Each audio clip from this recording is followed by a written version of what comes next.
Check it out. Someone in the park is doing some paraglider training. Very cool.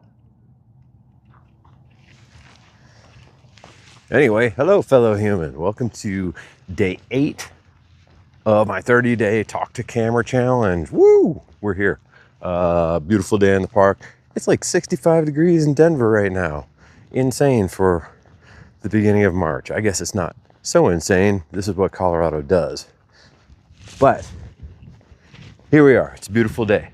And the topic for today's Talk to Camera challenge is to talk about a project you are doing or you're going to be doing. I've talked about projects for at least 3 of these videos, and certainly talked about project management and things like that. So instead, I'm going to talk about something fun I did last night.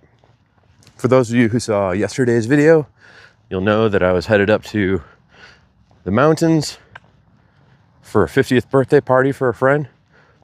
We had a legit old crew of folks from 25 years ago up there.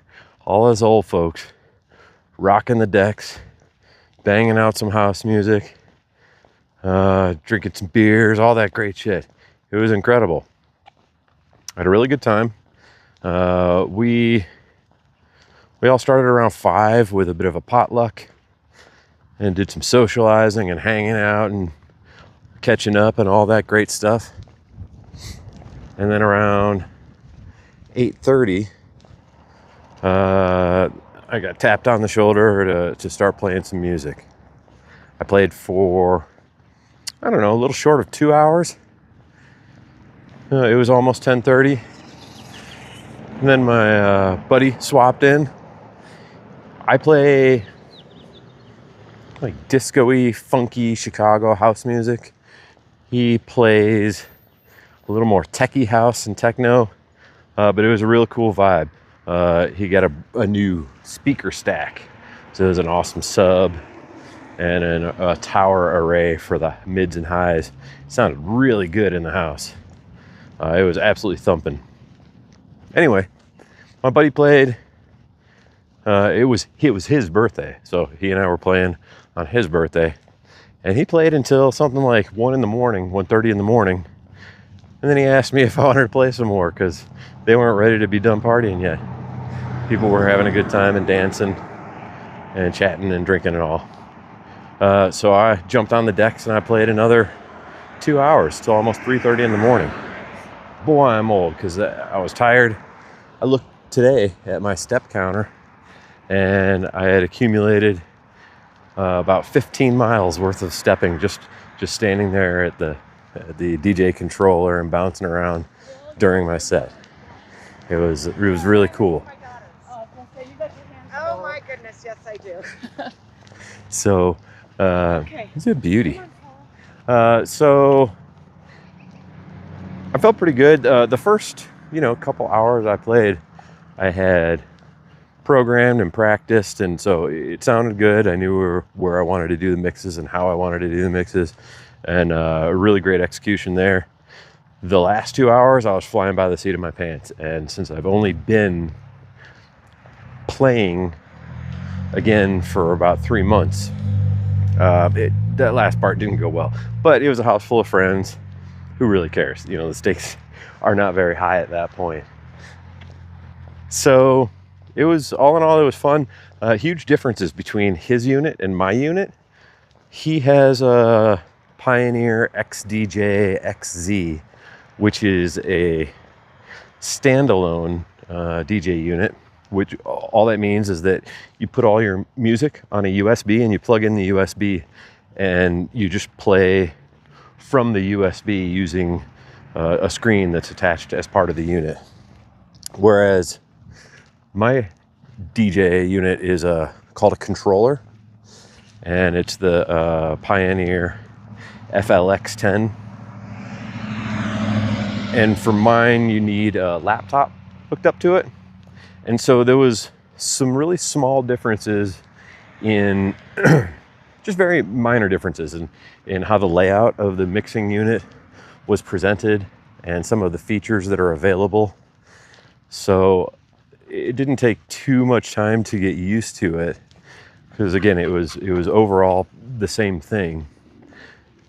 But what really was tripping me up is that there's other functionalities that are different between the two units. For example, there's these things called performance pads, and it's a bank of 8 pads, 4 by 2, and you can assign cues to them, or you can set loops and assign those, little samples and things like that.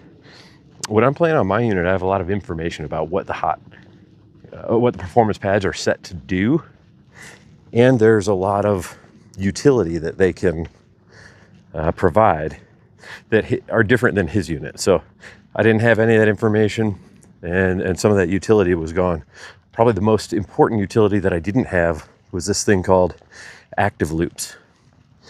So imagine you've got a piece of music in your software, and you find a place towards the end of the song that you want to loop. Maybe you do a 1 bar or a 2 bar loop or something like that. You can set it and then toggle it to be active, which means it will automatically trigger that loop. So as you are doing a mix, you're mixing out of a song and then you're mixing into a song. And the song that you're mixing out of automatically triggers that loop at the end, which really does a good service for DJs who like to perform really long blends between their music, which I do, rather than, really quick mixes and quick cuts. And so his unit doesn't have that active loop feature. And it really stuffed me a couple times on my set, because I had forgotten that it wasn't there. And I'm so used to playing with them being available that there was times last night where I would be deep into a mix and then suddenly the song that I'm mixing out of stops because that active loop did not trigger and the rest of the song died out.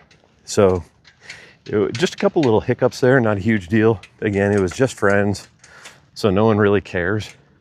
If anything, I was more embarrassed and my pride was hurt because I forgot about it, and I used to take a good deal of pride in my ability as a DJ. Again, it's been 20 years since I've been playing publicly or had any residencies or anything like that. Even more extreme than that, it had been 20 years since I had bought new music and played music for a long time. It just didn't provide me any joy, and so I stopped doing it. I got a little jaded. Me personally, you get to a certain level where you have some notoriety, and you can start thinking about turning it into what you do professionally, and earn enough money. But there's a point where you have to go beyond what your skills and your taste in music are going to provide.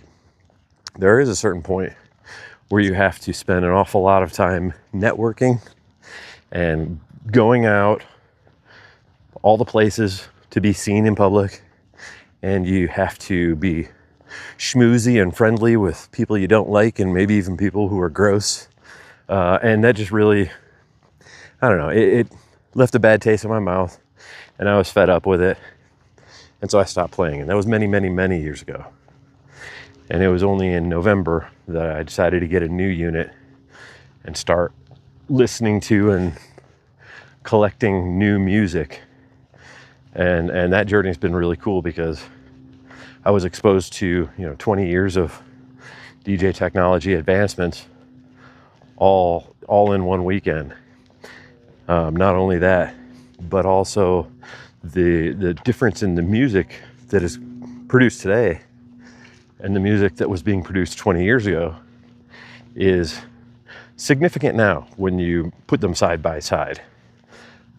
Back then it sounded great, but perhaps production techniques, technology, etc. has developed enough that when you go side by side with a newly produced track versus an older track that has been digitized, it's rare that they sound like they're even in the same category, the same stratosphere of professional production, but just because the sound of those old songs is really thin and flat.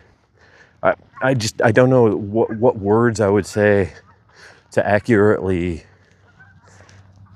describe what it is that I'm hearing. But if you were to hear, or somebody with a trained ear was to hear it, I think they would certainly agree. Anyway, all in all, it was really fun. I actually met a couple new people, and they keyed me into a collective, a group here in Denver that is, DJs and producers who are in their 40s and beyond, which is really cool. And so there's kind of a family here in Denver, and I may go out and kind of check out some of their events and meet some people. When I first started playing again, I had absolutely no intention to do it for anything other than a hobby for myself.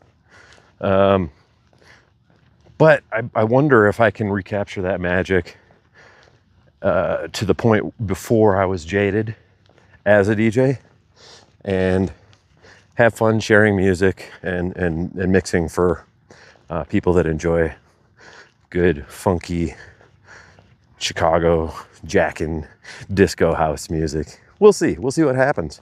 I don't know. I wonder if I should maybe record some mixes and post them on YouTube. Although I would have to do a bunch of research to figure out how monetization works. I don't want the fact that I'm mixing somebody else's songs to prevent me from whatever is organically going to happen with this channel. So, hello, yes. Enjoy your day. So we'll see. If you know how the licensing works, do these DJs that make mixes and post them online, are they strictly doing it for exposure? Is there, are you going to be able to monetize a channel? If you started a new channel, does that demonetize other channels? These are questions that I have that I may look into, or I may not. We'll see. Anyway, that's day 8 video. We'll see you guys tomorrow, I hope. I'm going to be here tomorrow. I don't know if you will. But if you are, we'll see you. Enjoy your day. Ciao.